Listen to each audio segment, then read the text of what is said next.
Best gift for everyone. Carva Mini.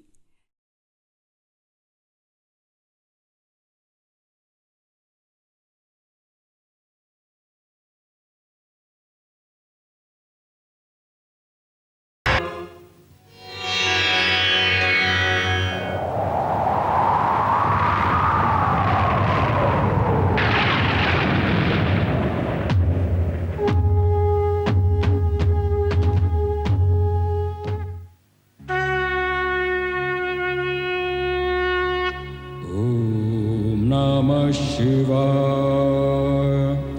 Om Namah Shivaya. Om Namah Shivaya. Om Namah Shivaya. Om Namah Shivaya. Om Namah Shivaya. Shivaya. Om Namah Shivaya. Om Namah Shivaya. Om Namah Shivaya.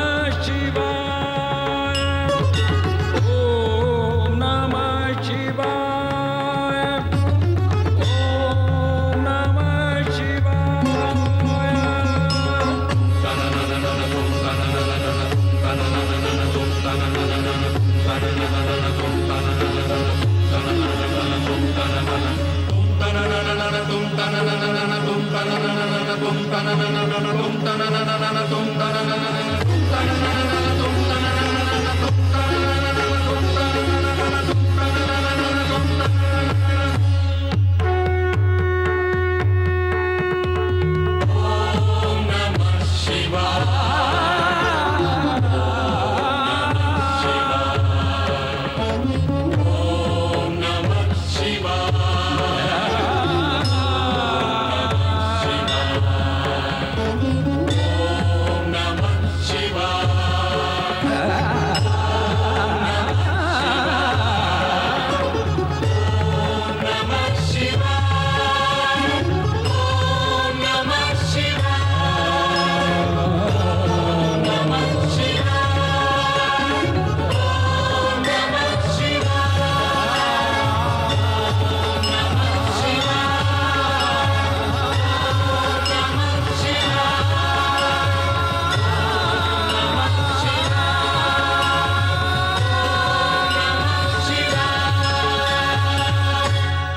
Om Namah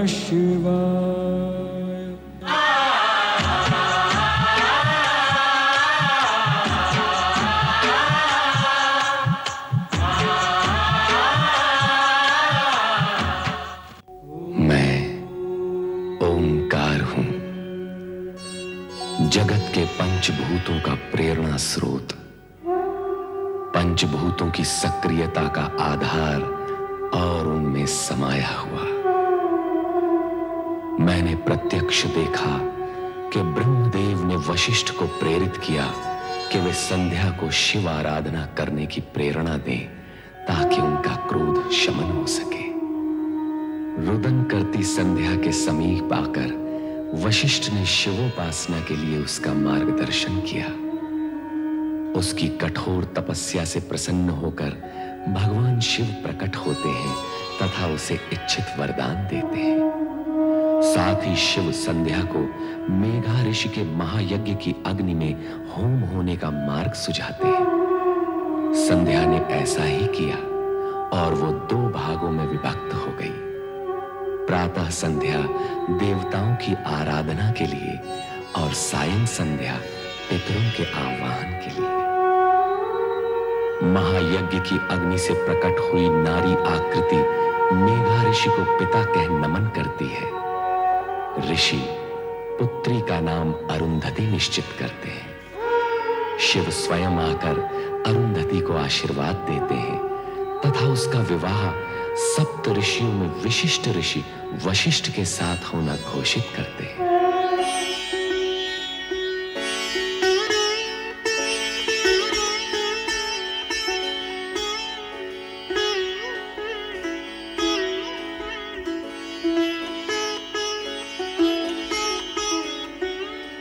देवी अरुंधति, मेरे जीवन में आनंद की फुहार बनकर आई हो तुम, हर्ष की वर्षा बनकर आई हो तुम, और उससे भी पहले श्रद्धा और भक्ति का सगुण रूप हो तुम। वो रूप पाने के लिए जो कष्ट तुमने सहे हैं, उनका वर्णन करना असख्य है।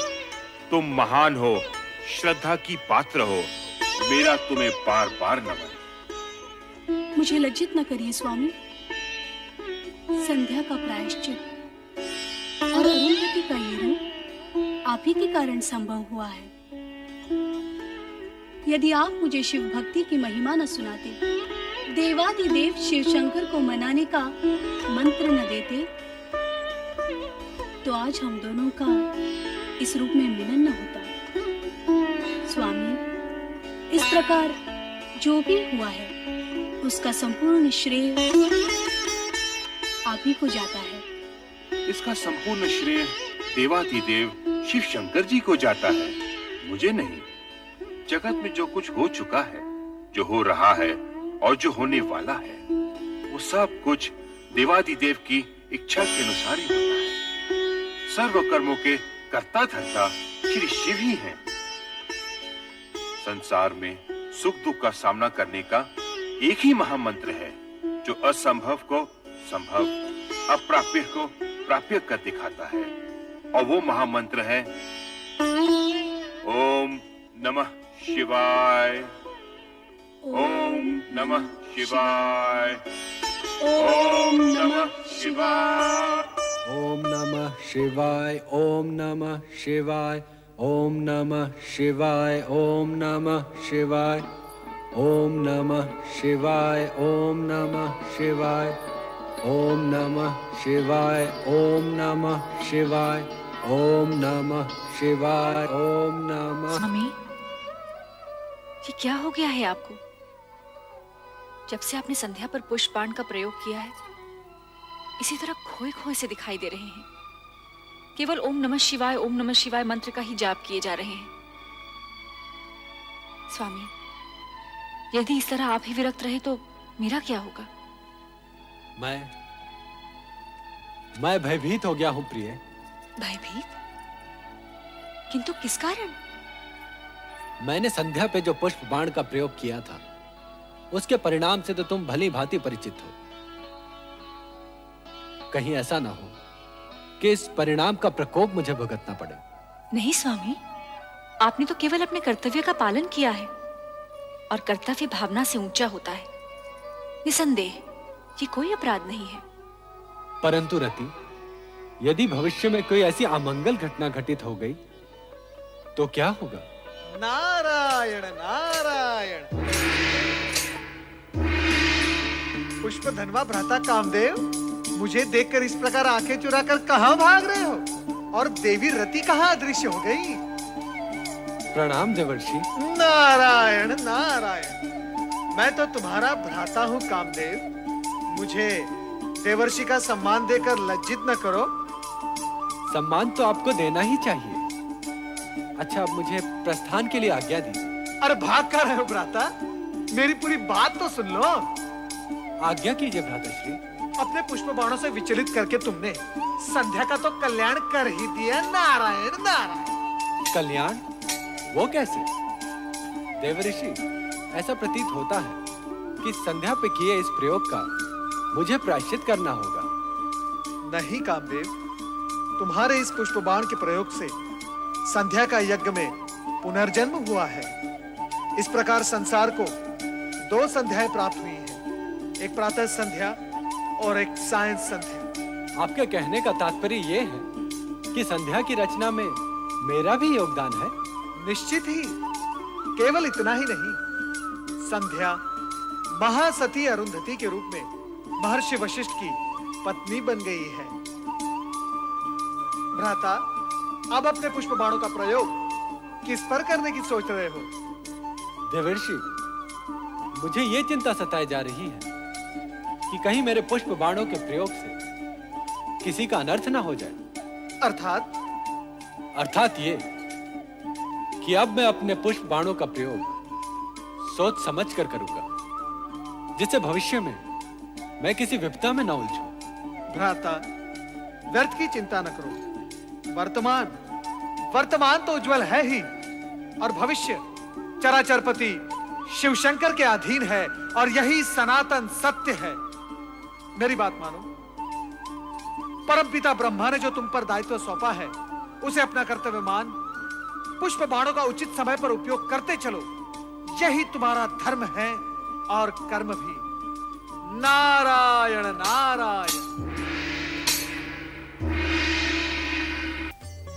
ओम नमः शिवाय। ओम नमः शिवाय। परमपिता ब्रह्मदेव की जय हो। ओम नमः शिवाय। आओ नारद, तुम्हारा स्वागत है पुत्र। देवर्षि, इस बार क्या समस्या लेकर आए हैं? समस्या नहीं, मन में एक प्रश्न लेकर आपके दर्शन के लिए आया हूं मैं परमपिता। तुम तो स्वयं साक्षात प्रश्न हो। तुम्हारे आने का अर्थ है प्रश्न सन्मुख आ गया। पूछो, क्या पूछने के इच्छुक हो? मैं अभी अभी भ्राता कामदेव से मिलकर आ रहा हूं। संध्या प्रकरण के पश्चात वे अत्यंत विचलित रहने लगे हैं। अब वे अपने पुष्प बाणों का उपयोग करने से भयभीत होते हैं। ये उचित ही है नारद। उस समय तो कामदेव किसी तरह बचकर भाग निकला, किंतु अब उसे बहुत सोच समझकर अपने पुष्प बाणों का प्रयोग करना होगा। कामदेव को विवेक से अपनी शक्ति का प्रयोग करना चाहिए। आप सत्य ही कह रही हैं देवी सरस्वती, परंतु कामदेव ने अपने पुष्प बाणों का जो प्रयोग संध्या पर किया था, वो तो शुभ ही रहा। देवी संध्या अब सती अरुंधति बन गई है और ऋषि वशिष्ठ के आश्रम की शोभा बढ़ा रही है। हाँ, सो तो है। भगवान शिव के प्रत्येक कार्य का उद्देश्य उत्तम होता है, चाहे कुछ समय के लिए वो दुखदायी ही क्यों ना दिखाई दे। देवी, मेरे पहले प्रश्न का समाधान तो हो गया, परंतु दूसरा प्रश्न क्या है, वो भी पूछ लो। आपकी पौत्री मेरी भतीजी दक्ष पुत्री सती बेचारी अपने पिता की इच्छा के विरुद्ध शिव आराधना कर रही है, उसका क्या होगा? शिव आराधना का परिणाम तो कल्याणकारी ही होता है। इस विषय में कभी कोई शंका मन में मत लाओ नारद। परंतु आप भ्राता दक्ष को समझाते क्यों नहीं कि सती की शिव भक्ति का विरोध करना छोड़ दे? ये असंभव है नारद। दक्ष अपना स्वभाव कभी नहीं छोड़ेंगे। अर्थात सती को अपने तप के बल पर ही पिता के विरोध का सामना करते हुए अपना अभीष्ट प्राप्त करना होगा। हाँ नारद, जो हो रहा है शिव की इच्छा से हो रहा है। तुम इस विषय में चिंता करना और प्रश्न उठाना छोड़ दो। ओम नमः शिवाय। नमः शिवाय। ओम नमः शिवाय।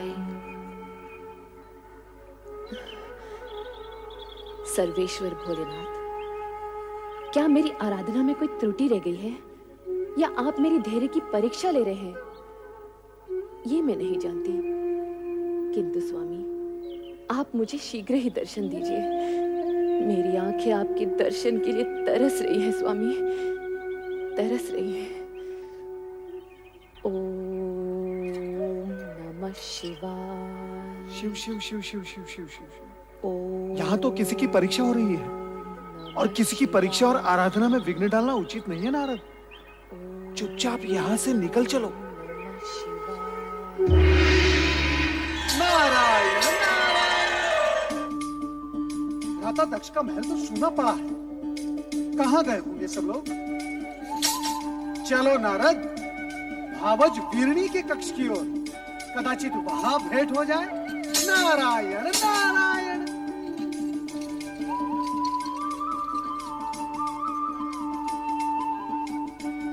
नारायण नारायण। प्रणाम भावज वीरणी, अपने देवर नारद का प्रणाम स्वीकार करें। विराजिए देवर्षि। नारायण नारायण। मैं आपके लिए केवल देवर हूँ, देवर्षि नहीं। और ये क्या भावज, आप चिंता में डूबी हुई हैं? मुझे किस बात की चिंता है देवर जी? बस सती के बारे में सोच रही थी। सती? पता नहीं उसकी तपस्या कब सफल होगी। नारायण नारायण। भावज, सती तो शक्ति का अवतार है। शिव जी को उनकी प्रार्थना स्वीकार करनी ही होगी। अब उनकी प्रार्थना स्वीकार होने में अधिक समय नहीं लगेगा। सच कह रहे हैं देवर जी। क्या आपको अपने देवर से असत्य की अपेक्षा है? मैं तो असत्य से भागता रहता हूँ और भक्ति और जन कल्याण के मार्ग पर चलता रहता हूँ। ये क्या भावज, आप फिर सोच में डूब गई? क्या करूं? आपके भ्राता और मेरे स्वामी का रूखा व्यवहार देखकर तो कभी कभी भय लगता है। उनके रूखे व्यवहार की आपने अच्छी कही। उनका तो जन्म ही परमपिता ब्रह्मा जी के पैर के अंगूठे से हुआ है। वो तो हर भली वस्तु को ठोकर मारने की सोचते रहते हैं। नारायण नारायण। और भगवान शिव जी का नाम लेते ही वो शिव शिव शिव शिव। भगवान भोलेनाथ उनको सद्बुद्धि दे, इतना ही मैं कह सकता हूँ। महाराज की जय हो। लो, जिनका नाम लिया वो पधार भी गए। अब मैं चलता हूँ। ठहरिए ना देवर जी, तनिक आप ही इन्हें समझाइए। शिव शिव शिव शिव शिव। क्या ये हठी जीव समझाने से समझने वाले हैं? नारायण नारायण। अरे नारद जी, आप? नारायण नारायण। भ्राता नारद कहिए ना भैया। आपके मुख से भ्राता शब्द सुनने के लिए ही तो मेरा आगमन यहाँ हुआ है। कहिए भ्राता नारद, कैसे हैं आप? तो चारों ओर भ्रमण करते रहते हैं। आपने हमारी शिव की धुन में खोई हुई बेटी को भी कहीं देखा होगा। अब आप ही बताइए, क्या एक राजकुमारी को ये पागलपन शोभा देता है? आप उसे समझाते क्यों नहीं कि वो ये बचपना छोड़ दे? अब वो विवाह के योग्य हो गई है। नारायण नारायण। वो विवाह के लिए ही तो शिव आराधना कर रही है। क्या आप इतना भी नहीं समझते? उसकी आराधना सफल होगी। भगवान भोलेनाथ के साथ उसका विवाह होगा। इसमें आपको संदेह क्यों हो रहा है? नारायण नारायण। नहीं, मैं ऐसा नहीं होने दूंगा। मैं ये अनर्थ नहीं होने दूंगा। नारायण नारायण। भावज, आप क्यों व्याकुल हो रही हैं? होगा वही जो भगवान शिव शंकर को स्वीकार होगा। नारायण नारायण। मेरी सती का क्या होगा? क्या होगा मेरी सती का? मेरी सती का क्या होगा?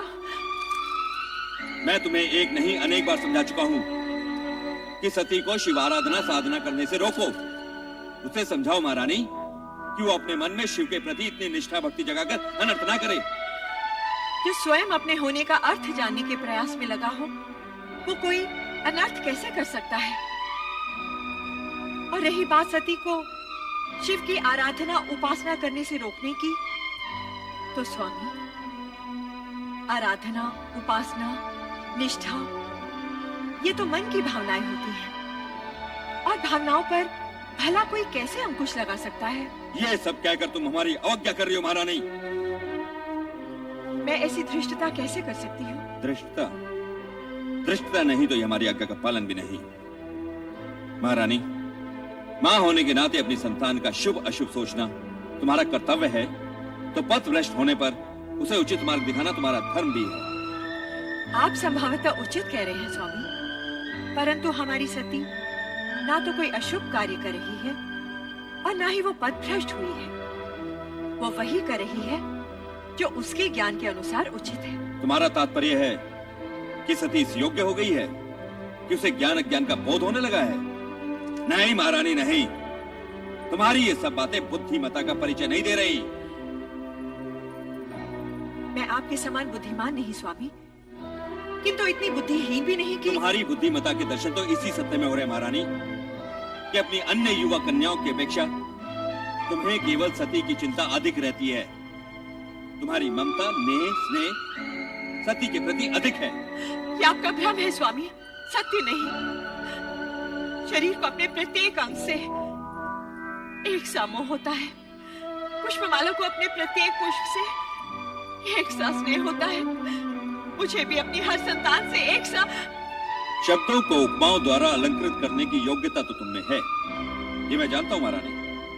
परंतु क्या तुम मुझे ये बताओगी कि सती के लिए शिव आराधना ही क्यों आवश्यक है?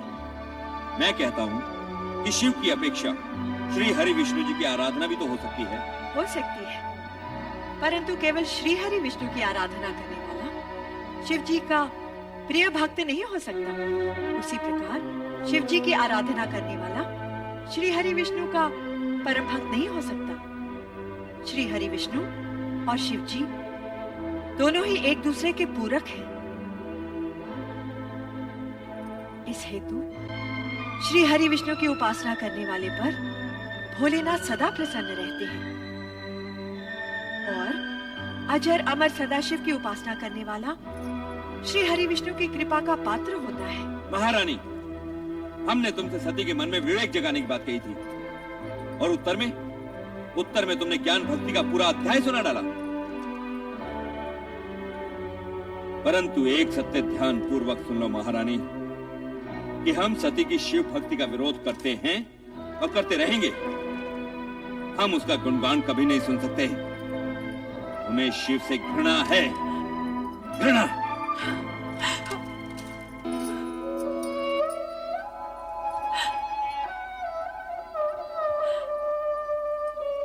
शिव से घृणा और स्नेह करना मनुष्य के वश में नहीं होता, वो भी केवल शिव की इच्छा पर ही निर्भर होता है। ओम नमः शिवाय, ओम नमः शिवाय, ओम नमः शिवाय, ओम नमः शिवाय।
नमः शिवाय।